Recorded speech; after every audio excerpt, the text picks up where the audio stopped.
I was thinking that it is so wild to me that there was a point in time when, one, my hair was relaxed, but also that I thought that I had to get a relaxer. Like, I don't know if anyone else had this experience, but growing up, getting a relaxer was always presented to me as something that I like needed to do. Like, you brush your teeth every day, you go to a dentist, or you go to a doctor every couple of months, and you get a relaxer every couple of months. Like, it's always been something that has been in my routine.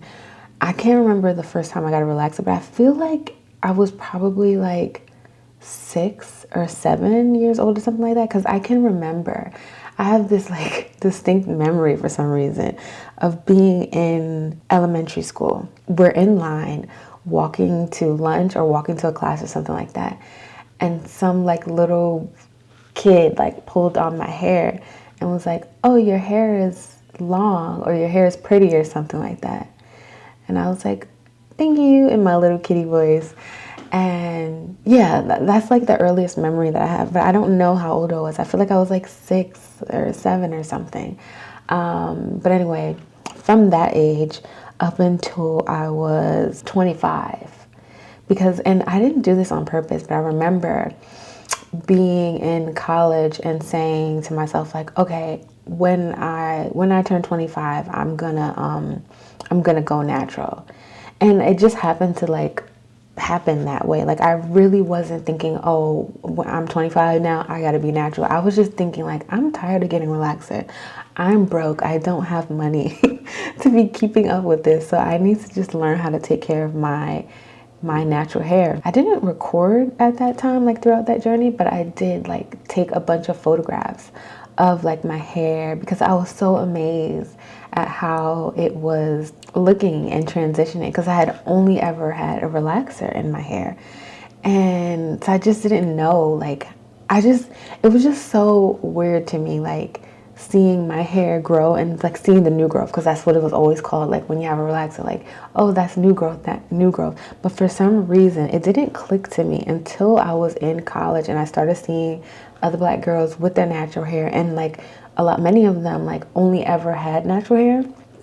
And so like seeing them and talking to them about their hair and stuff like that, that's when I realized like new growth was how my hair naturally grows out of my head. Like, I don't know why, but I just wasn't putting two and two together. Like, oh, you are relaxing your hair, you are straightening your hair. This is therefore your hair is not normally straight. Like, you're manipulating your hair. And for some reason, it just didn't click to me that I was manipulating my hair. And so I was just really amazed when my hair was growing. And I was just fascinated by it. I was like, whoa, like, this is what it does. It does X, Y, Z. And so I transitioned from the age of 25 to 27. And when my hair got to a point where I felt like, oh, okay, like I can do this, I can manage this. And so yeah, I cut it. It was cool. It was fun. Like, it was just so exciting. And anyway, I still have to say, like, I was just sitting here thinking, admiring my hair now, and just kind of being amazed that like it didn't always look like this, or I didn't grow up with it always looking like this.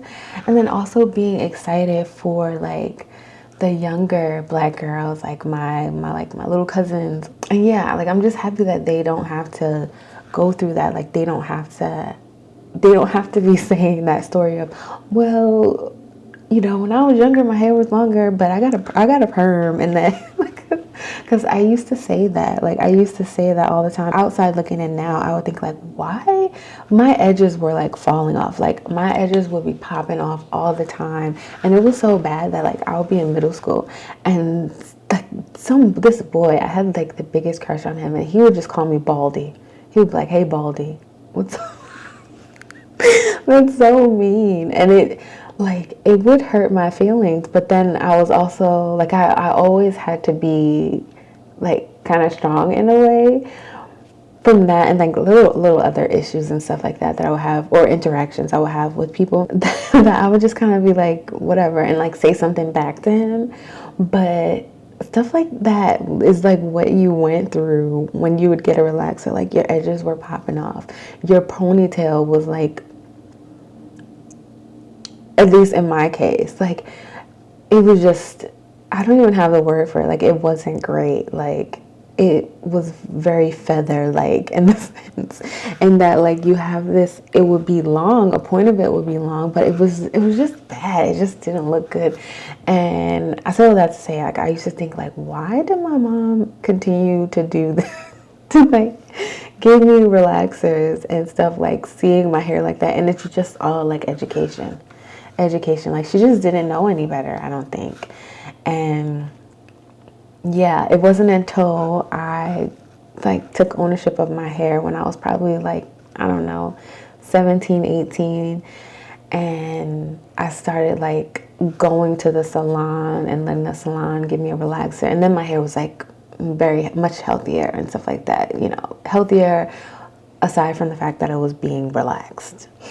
And yeah, and I feel like that's when my hair journey really started, because I used to go to these Dominican ladies, and you know what? They were actually a part of the reason why I went natural too, because I was tired of like spending money, but they weren't super expensive. It was the experience. Like, I would go there, they were very convenient for me. And well, there were two places. I would go to a Dominican spot, like right near where I lived at, where I grew up at, or I would go to this other place on 135th. I can't remember what it was called, but it was like on 135th, and they were great too. But my usual ladies in my area, there was this one time I went in, like, and it was the last time I went to, I think it was the last time I went to any hair salon. Yeah, I think it was.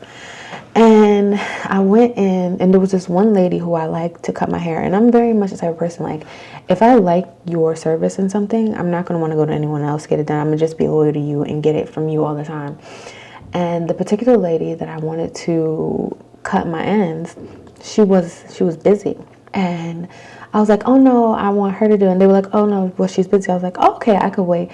And she looked, and she was like, you could wait. Like, she gave me that look, and I was like, oh, okay. And I went to leave, and they were like, oh, no. And so she cut it eventually, but that just really rubbed me the wrong way. And it wasn't just that, like, it was other, like, issues. Like, they would take other people before me, even though, like, I had been there. And, you know, of course, those people weren't black, or they weren't unambiguously black like I was.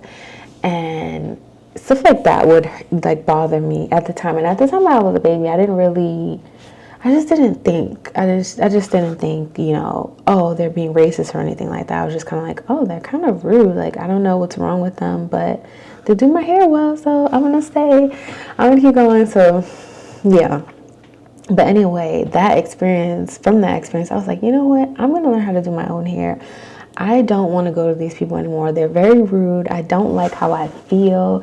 And that's another thing. Like, I know that there's a lot of discourse and stuff going on nowadays about talking about hairstyles and like, oh, how outrageous their prices are, and how they don't offer as many or many services as they used to and stuff like that.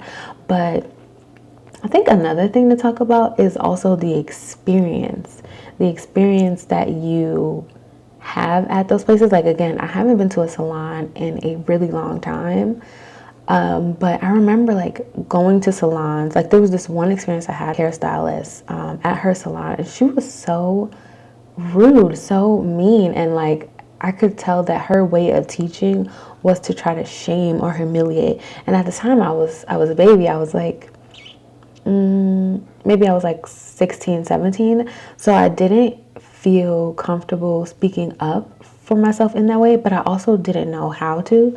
And so anyway, I was there getting my hair done from her, and she was very like, she just acted outraged by my hair, the way that it looked, and was like, oh, what's going on with your edges? Who's relaxing your hair? Like, she was saying all the things of a concerned person, but she was saying it in a way that was like very like hurtful and shaming. And I was just kind of like, my mom. And this lady actually had me call my mother.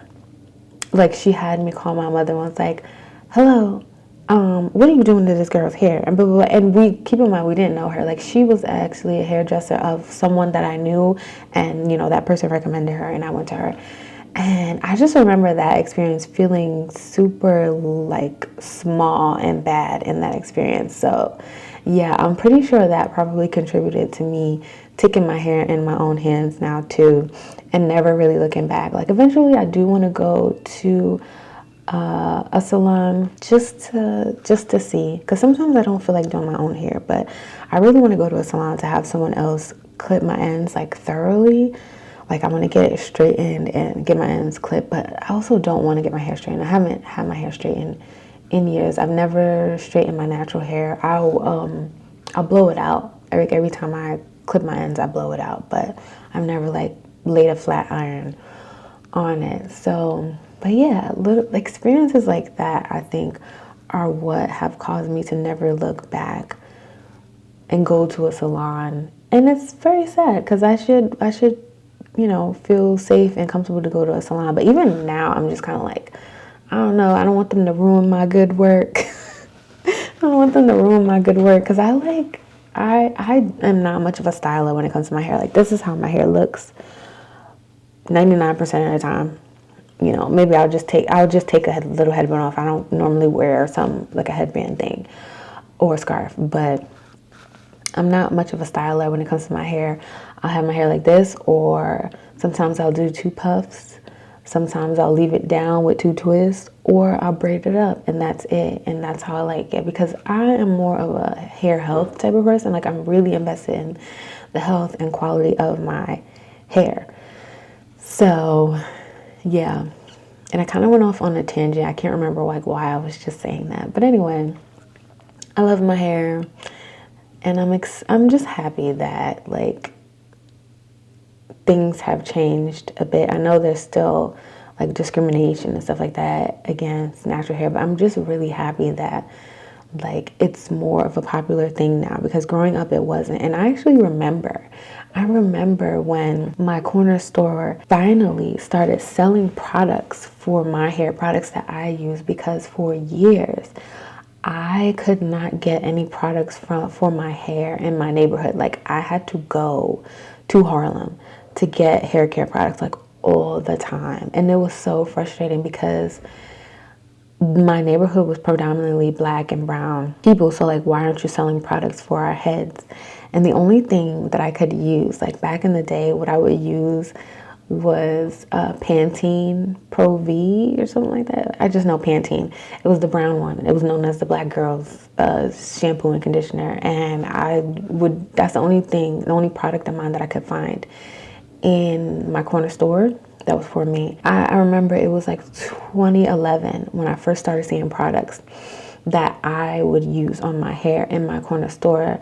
That's when I started seeing jam and what's it called? Perfect for Me or Perfect for Perm, something like that. It was like a pink cream thing or something like that. I used to use that on my hair. Like I would have things to use on my hair, but I just didn't understand how to care for hair and like what I was doing. I was just like, okay, let me just use these things. But anyway, yeah, I can't remember. You know what? I'm not even going to remember the years. I can tell you my ages. So like when I was like 18 or something like that, that's when I, like, as I said, really started getting into my hair care. And that's when I started using design essentials and stuff like that. Like before I transitioned and before I like went natural and stuff, I would use Mazzani relaxer. Like that's when I started getting a little more knowledgeable of relaxers and stuff like that. And I was like, okay, if I'm going to be relaxing my hair, I got to use the best, whatever that was, the best one. And so I started using Mazzani. And then from Mazzani, I started using Design Essential shampoo and conditioner. And yeah, it's cute and it's interesting and it's funny to like think about the journey that my hair has been on and is still on. Like, I think right now I'm just really focused on keeping my hair healthy and getting it to be bigger and bigger. Like, and I say I want it to be bigger, but do I really? Because that's going to be a lot of money, a lot of like products and stuff like that, and just a lot of time. But I think I do want it to be bigger. So yeah,